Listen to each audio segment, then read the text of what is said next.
it for the audio, or you can even watch back. Giving players all the props, or put them on blast. We don't give no hot takes, only talk facts. We're giving all our devotion, riding high on this wave of emotion. Going all out, yeah, cause this is our time. No, ain't no stopping us till we reach the finish line. All in, we came here to win. We're gonna give everything. S-I-C-K on the run. S-I-C-K, sick, sick. On fire, we're ready to fight. We'll bring the house down tonight. S-I-C-K on the run. S-I-C-K, sick, sick.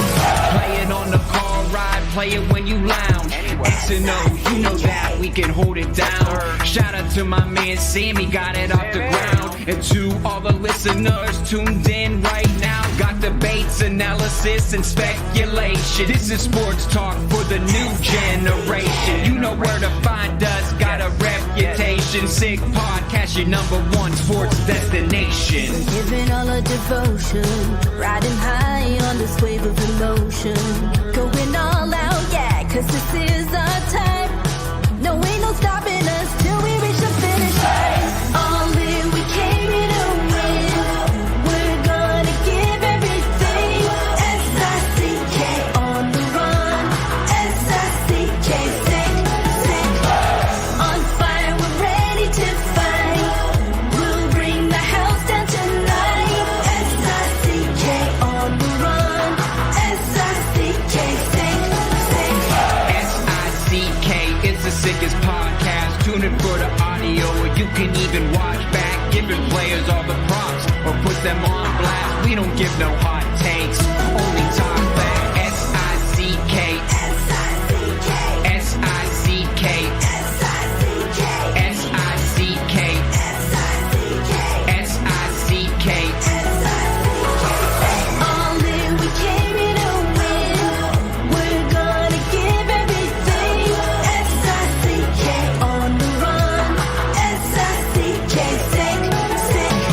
S-I-C-K is the sickest podcast. Tune in for the audio, or you can even watch back. Giving players all the props, or put them on blast. We don't give no hot takes, only talk facts. We're giving all our devotion, riding high on this wave of emotion. Going all out, yeah, cause this is our time. No, ain't no stopping us till we reach the finish line. All in, we came here to win. We're gonna give everything. S-I-C-K on the run. S-I-C-K, sick, sick. On fire, we're ready to fight. We'll bring the house down tonight. S-I-C-K on the run. S-I-C-K, sick, sick. Play it on the car ride, play it when you lounge. X and O, you know that we can hold it down. Shout out to my man Sammy, got it off the ground. And to all the listeners tuned in right now, got debates, analysis, and speculation. This is sports talk for the new generation. You know where to find us, got a reputation. Sick podcast, your #1 sports destination. Giving all our devotion, riding high on this wave of emotion. Going all out, yeah, cause this is our time. No, ain't no stopping us till we reach the finish line. All in, we came here to win. We're gonna give everything. S-I-C-K on the run. S-I-C-K, sick, sick. On fire, we're ready to fight. We'll bring the house down tonight. S-I-C-K on the run. S-I-C-K, sick, sick. S-I-C-K is the sickest podcast. Tune in for the audio, or you can even watch back. Giving players all the props, or put them on blast. We don't give no hot takes, only talk back. S-I-C-K, S-I-C-K, S-I-C-K, S-I-C-K, S-I-C-K. S-I-C-K. Turn up your volume. Because you're about to listen to The Sick Podcast. With Tony Marinaro. 55 seconds left in the penalty, a minute and 27 seconds left in regulation time. Boston 4, Montreal 3. Lafleur coming out rather gingerly on the right side. He gives it into Lemaire, back to Lafleur. Oh! The sickest Montreal Canadiens podcast. You're in the fall! Sports entertainment like no other. Rejoint, on lui fait perdre la rondelle, une passe devant. Et c'est le dégagement et ce sera la victoire des Canadiens. Stanley pour les Canadiens, le 23e de l'histoire. You found the dogs! John, you found the dogs! He found the dogs! And all together, they worked a young team to the top. And now, a 24th Stanley Cup banner will hang from the rafters of the famous Forum in Montreal. The Canadiens win the Stanley Cup! Brought to you by Energy Transportation Group. Driven to be different. Bittt. Embrace your true nature. And Playground, your premier gaming destination. It's gonna be sick. Marinaro, the Sick Podcast, brought to you in part by Energy Transportation Group, as well as Bittt, the Tibi, as well as Playground, and as well as Betway. Without further ado, let's get to Eric Engels of Sportsnet at sportsnet.ca, who's a regular collaborator throughout the entire hockey season, even in the summer. This guy's the best. Eric, how are you? Even in the dead season, here we are. You know what? Even though it's the summer, I know, I don't know about you, but everywhere I go, a lot of people are asking me, Tony, are the Canadiens going to make the playoffs this year? And, you know, I'm not so sure they like my answer because I think they're expecting me to say, yeah, for sure. Absolutely. They're going to kill it. They're going to make the playoffs. They're going to make the playoffs. And I say to them, they're going to be knocking on the door. And I think, you know what? I think they're going to be in one of those situations where it gets down to the last 2-3 weeks to the season, and they're going to be there, and they're going to have a chance. And who knows, they might even go down to the final week of the season, and they might end up playing a playoff spot right there. But I tell them if they're not going to make it in the upcoming season, I feel strongly they definitely will make it in 2025, the year after that. So 2024, 2025, knocking on the door. What if chance of being in or out? It'll come down to the wire in the final couple of weeks of the season. And 2025, 2026, in my world, and I think in Kent Hughes and Jeff Gordon's world as well, the Montreal Canadiens will be a playoff team and will look to stay a playoff team for the next 6, 7, 8 years after that. Clearly, they have a lot of big players under contract. Nick Suzuki is one. Cole Caulfield is another. Juraj Slafkovsky is another. The list goes on and on. So, in order to answer the question, Eric, whether the Canadiens are going to be in the playoffs next season, I think we have to start with which teams that made the playoffs last year will not be in the upcoming season. That's the first thing. And secondly, even if we find teams, the second part of that exercise we're going to have to do, and we'll get there in a second or in a couple of minutes, will be out of all the teams that didn't make the playoffs, are the Canadiens ahead of those teams that they'll actually be able to be ahead of them should a playoff spot be open? So I'll start with you. Out of the teams that made the playoffs last year, do you see teams slipping? And if so, who? It's a loaded question. I'm not sure who would slip out of that mix. I'm really not sure. Like, it's hard to find one, especially in the Canadiens division. Yeah.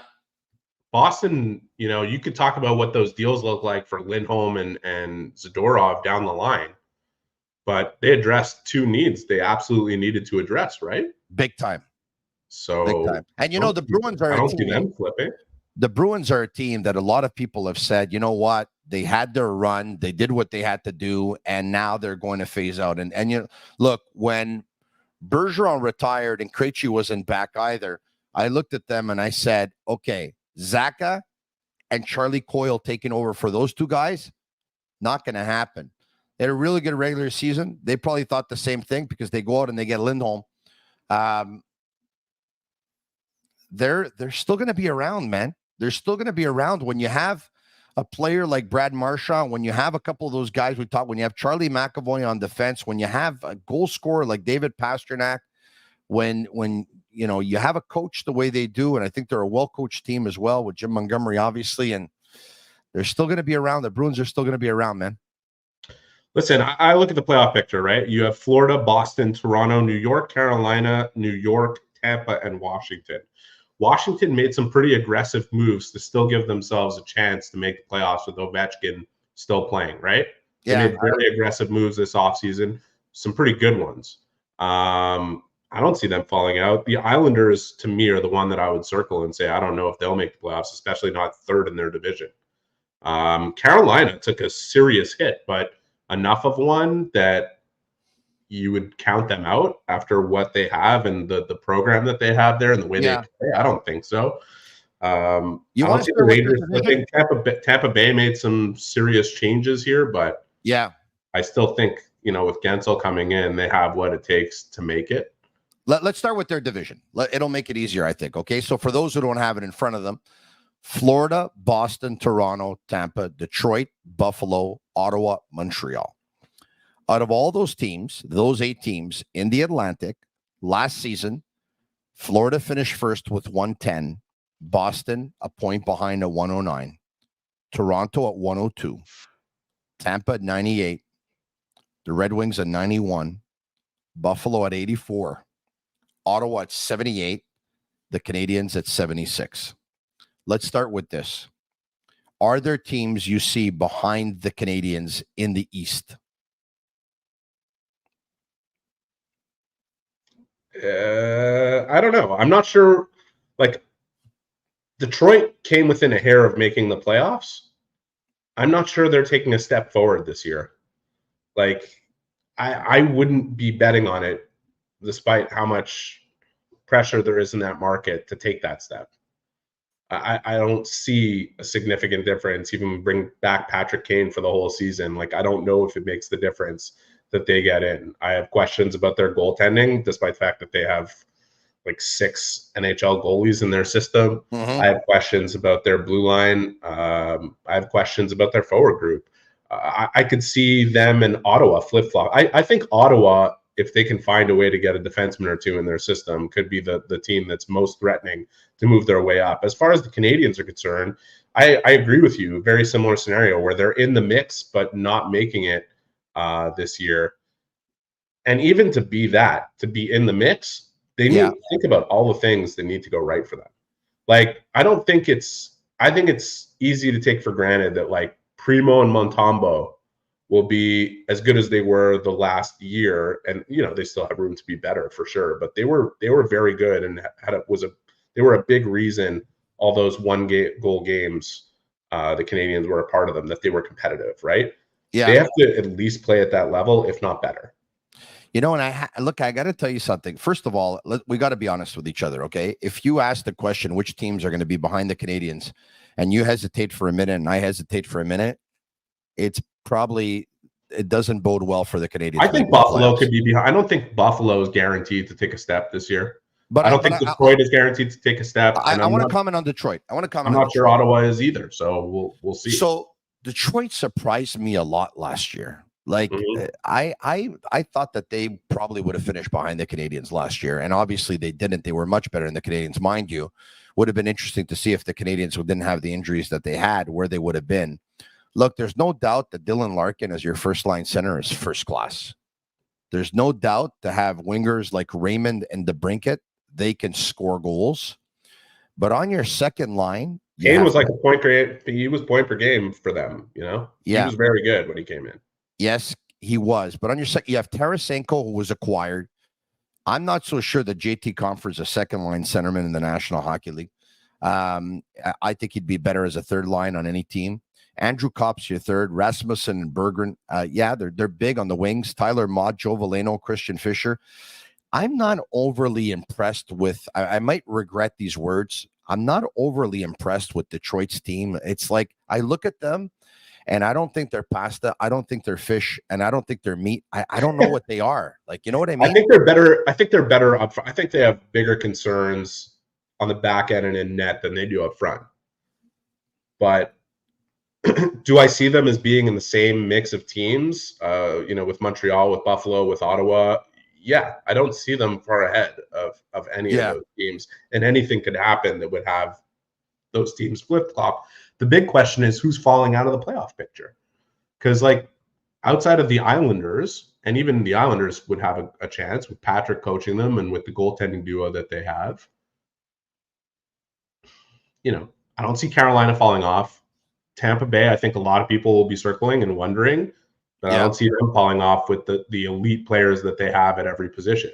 You know, you've got Kucherov, you've got Point, you've got Gensel, you've got Hedman, you've got Vasilevsky. No, they're making the playoffs. He wasn't healthy last year, you know, and now he is. They're making the playoffs. So you like Washington, you said?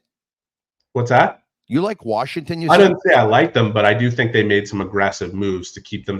I think they overperformed last year, largely thanks to Charlie Lindgren. And I think now they've added a few pieces that help them compete for a playoff spot. I don't know how they added Chychrun for the return that they gave. I really don't. And I'll tell you one thing: the other acquisition I really like is Brandon Duhaime. Like Brandon Duhaime can play on my fourth line any day. Boy. And I think Kent Hughes should have been in on that one big time. Brandon Duhaime on a fourth line. But the wild card here in all of this is PLD, is Pierre-Luc Dubois. Yeah. He becomes your second line centerman behind Dylan Strome, in between Strome and Hendrix Lapierre. I think he's going to do well. I think he's going to do well.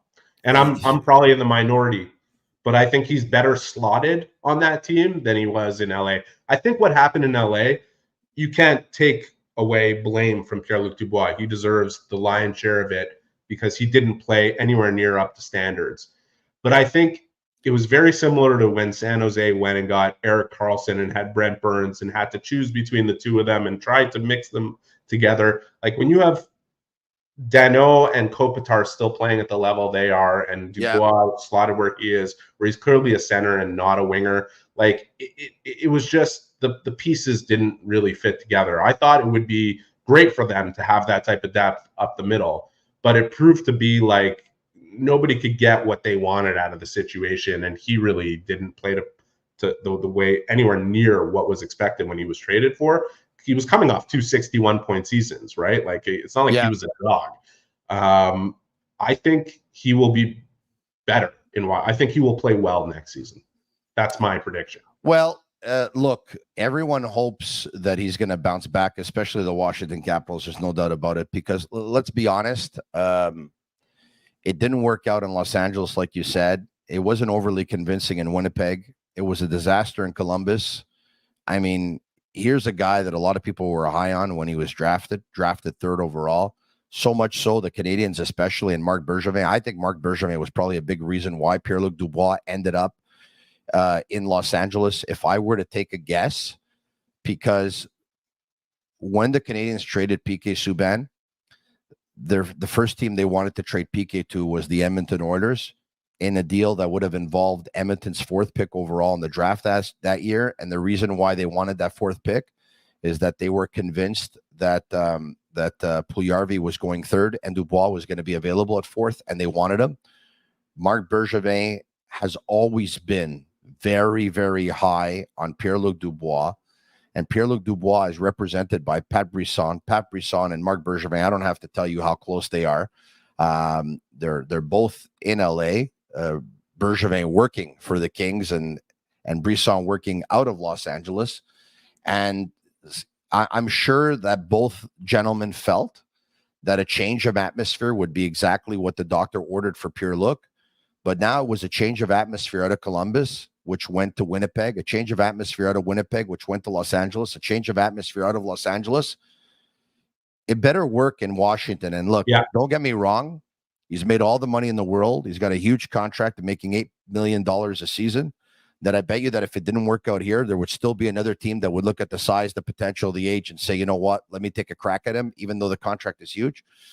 But he's the whole wild card in them making the playoffs or not, because if he elevates to the point where he could be the first line centerman, which is not inconceivable to think on that team, and supplanting Dylan Strome, and then all of a sudden Strome goes second and Hendrix Lapierre goes third, or vice versa, or whatever, then they're going to be a playoff team. Well, listen, Dylan Strome was a reclamation project too, and he played very well in Washington. And I just think the slotting of Dubois where he is gives him the opportunity. If he can't get it done, if he can't bounce back, it's on him.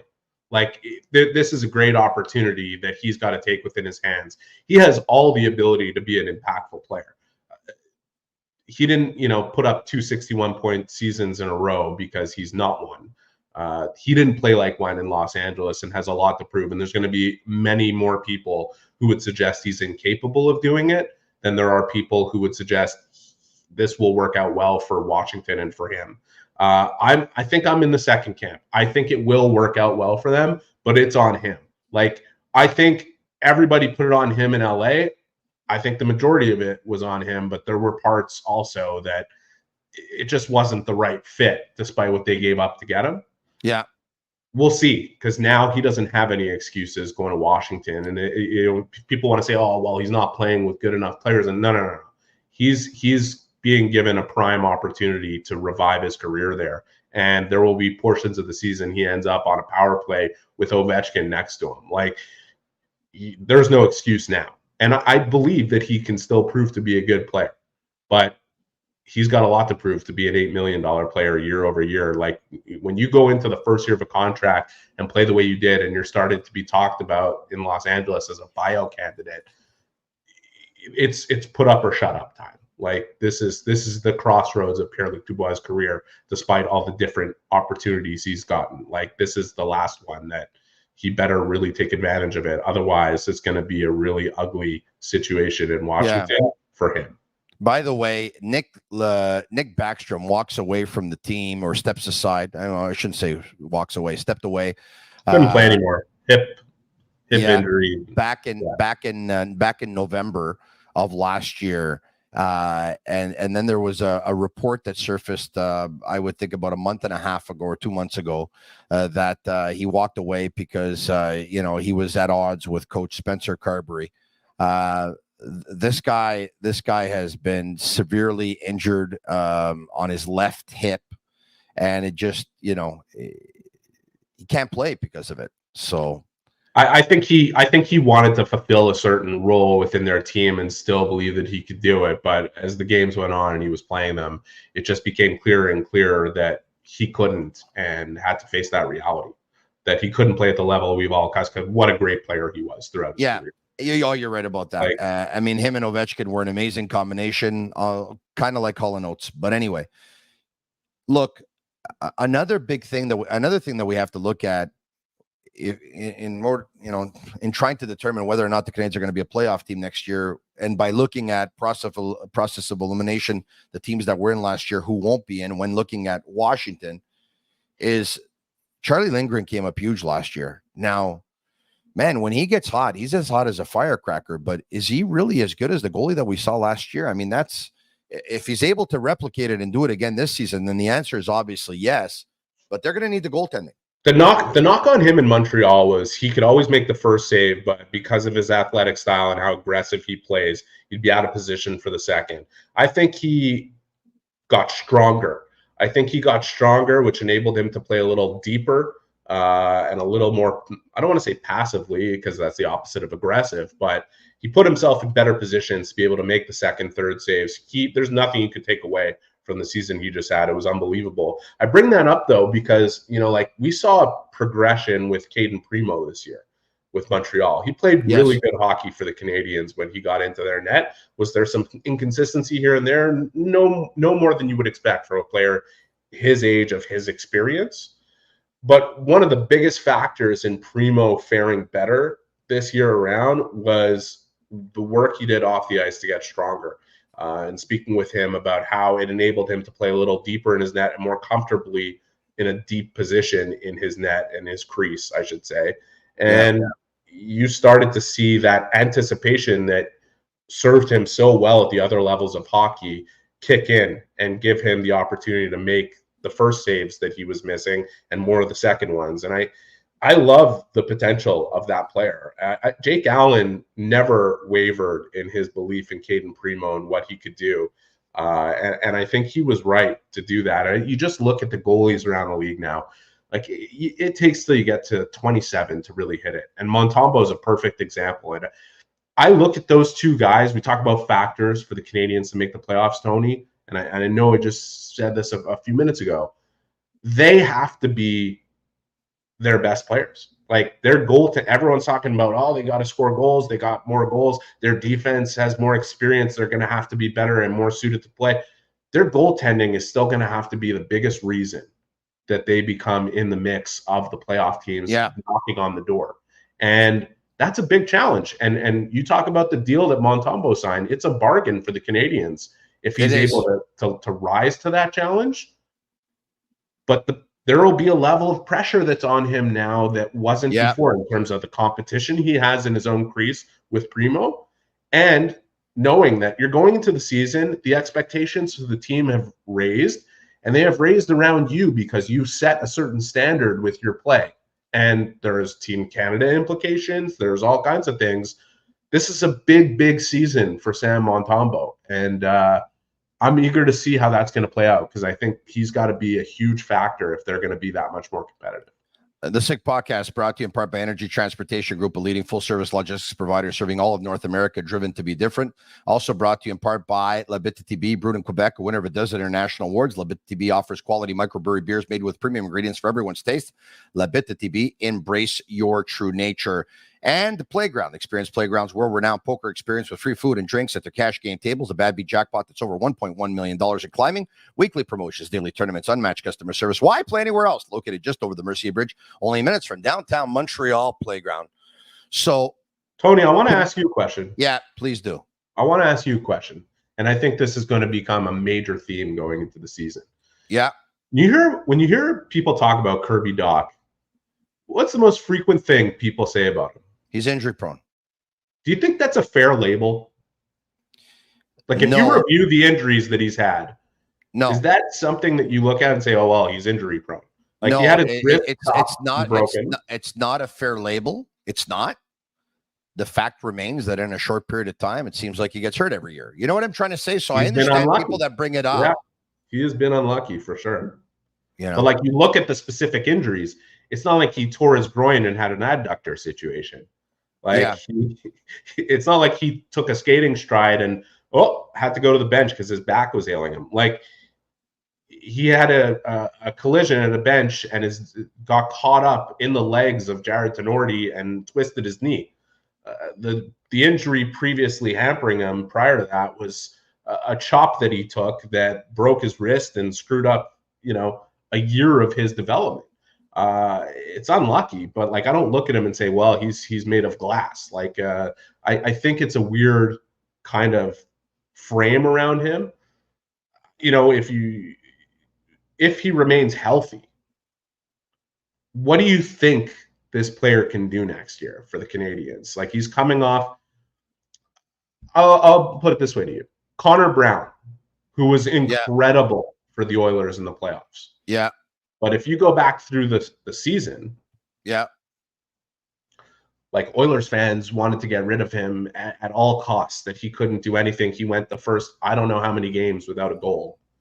He was coming off an ACL surgery. He just didn't have the skating stride. So I'm going to put it to you. What do you think Kirby Dach can do based on what happened to him physically last season and just missing the whole year? 60 points. I'd set that as the floor for him. And why wouldn't he be able to? By the way, for those who are going to say 60 points, this guy's never had more than 38. Yeah, he had 38 points in 58 games. Not last season where he only played 4 periods, but the year before that. If he had 38 points in 58 games, I could see him having 60 points. I mean, after watching camp last year, before the season started, if I had turned to you and said Kirby Dach's going to score at least 60 points this year, would you have batted? Would you have had? No, I would have said I could see that. But Eric, there's and I understand where you're going with this. Okay, but there's a big question mark here. Okay, he's coming off of ACL. All right, he's not coming. That's why I brought it up. Yeah, he's not coming off of 2 ingrown tonenails where, like I had to have them pulled when I was playing soccer and like I was, I was never the same. Where he's coming off a torn ACL. Then that's why I'm going with 60, because I think coming off a torn ACL, I think 60 is very achievable for him. And let's not forget that Mike Matheson picked up 62 points last year. Cole Caulfield picked up 65. Having said that, Is it possible that some guys picked up numbers last year because they had to do more because Dach wasn't there and maybe got more? Maybe. And it all depends on who he's going to play with too, right? They're going to have to. Yeah. When we last spoke to Kirby, I asked him, like, physically, you know, coming back from this, and he said he feels better physically than he has in a long time. I'm going to say this about him. You convinced he's going to be on the first unit of the power play? What's that? You convinced he's going to be on the first unit of the power play? Because that will say a lot as to the amount of points he's going to pick up. I'm not sure. Yeah, because we know that Suzuki will. We know that Caulfield will. We know that Slavkovsky will. And okay, so that's 3. I think he will be. I think he's a better bumper option than anybody else that they can put there, especially with, you know, last year when their power play really took off, they had Monahan in the bumper, and he made a huge difference there. I think Kirby could be even better in that position. Okay. So I see him as the first power play unit. It's just for him to be there for 82 games, they're going to have to split things up here and there to produce 2 competitive units. And again, I have talked to you about this before. I don't think the Canadiens are done. I think there's going to be a player who comes in here via trade, no matter how much Ken Hughes was trying to manage the expectations on that front. I think he was smart to do that. But I want to say this about Dach. You can question the physical elements, and they are worth questioning, right? Like, he's coming off ACL, MCL surgery, a reconstruction. He hasn't played hockey in a year. Those are all legitimate questions.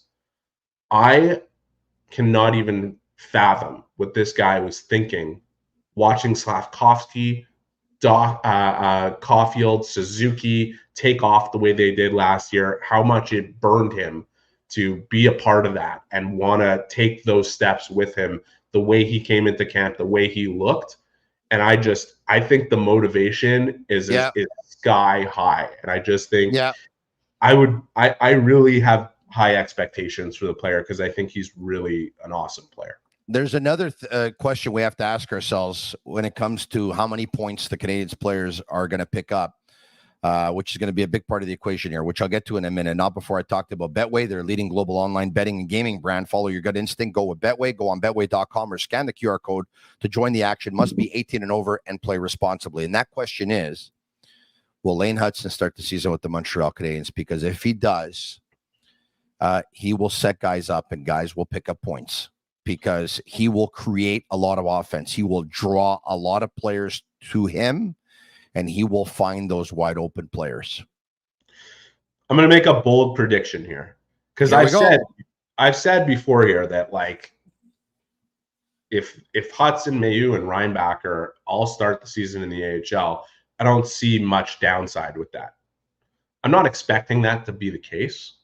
And if I had to bet on one of those guys starting the year in the NHL, Lane Hutson would be the guy that I would bet on. And I'm going to take it a step further. If Lane Hutson starts the year in Montreal looking like what he looked like in his first 2 NHL games, he's going to be in the top 3 for the Calder. He's going to be in the race for the Calder Trophy. That's my prediction. I agree with you. Yeah. You took the words out of my mouth. Of course, you know what? We're starting to think the same. I don't know if that's a good thing for me or a bad thing for you, but look, we've all seen. I think we've all seen the clip by now. Macklin Celebrini went on with Spitting Chicklets. The guys at Spitting Chicklets we were staying in the same hotel at the Venetian Hotel in Las Vegas, and they were able to get Macklin Celebrini to drop by. And everyone's seen the clip by now where Macklin Celebrini talks about just how amazing he thinks Lane Hutson is and the best player that he's ever played with, which, by the way, I mean, it was a great clip. I don't think we needed Macklin to tell us that because I think a lot of people already knew that at the college level. I mean, who else could he have possibly played with that could have been better than Lane Hutson? But, you know, it's reassurance, though. You hear Celebrini, he talks about Hudson's going to be a star in the National Hockey League. Like, this guy's going to be a star. You look at how much offense those 2 players combined for at BU and how much Hutson was a factor and what Celebrini was able to create himself with his skill set and his ability. You get excited about the potential.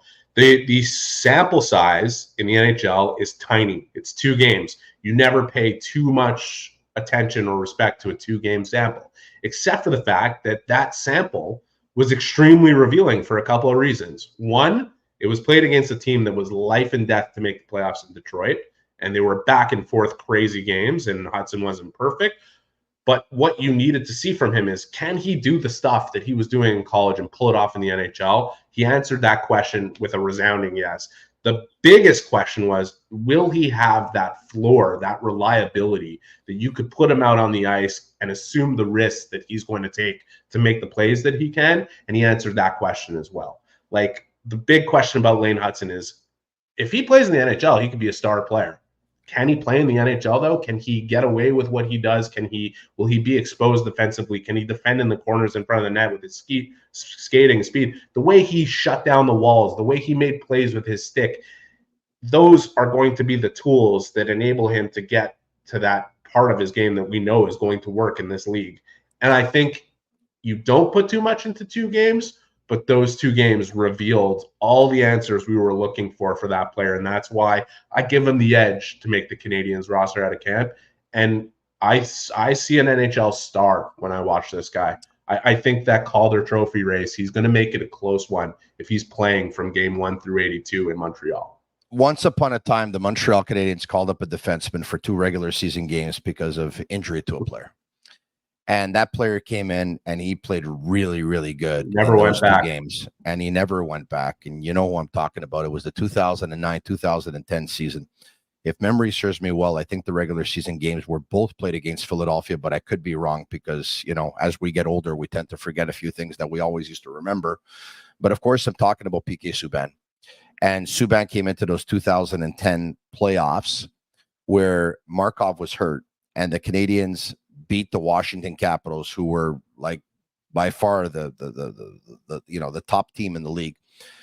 Beat them in 7 games. Everyone will remember Yaroslav Halak's incredible Game 6 performance in Montreal, where I think he made something like 53 or 54 saves. And I think it was Dominic Moore who scored the game-winning goal in Game 7 in Washington, where the Canadiens, I think, were outshot like 42-22 or 21, or maybe even 42-18, whatever it was. In the second round, the Canadiens upset the Pittsburgh Penguins and Sidney Crosby, and they won Game 7 in Pittsburgh. I think they were off to a 4-0 lead, and that's the famous game where that's the famous line from the late great Bob Cole. What is going on in Pennsylvania? And then they were out of gas and they were out of juice, and they fell apart and they lost to the Philadelphia Flyers in 5 games in the third round. But I think Lane Hutson will be the most electric Montreal Canadiens defenseman since P.K. Subban. But I really want to see the Canadiens start to insulate the team with some size, and it's a good start to get Dach back in the lineup, and it's a great thing to have drafted Slafkovsky when you think of it now.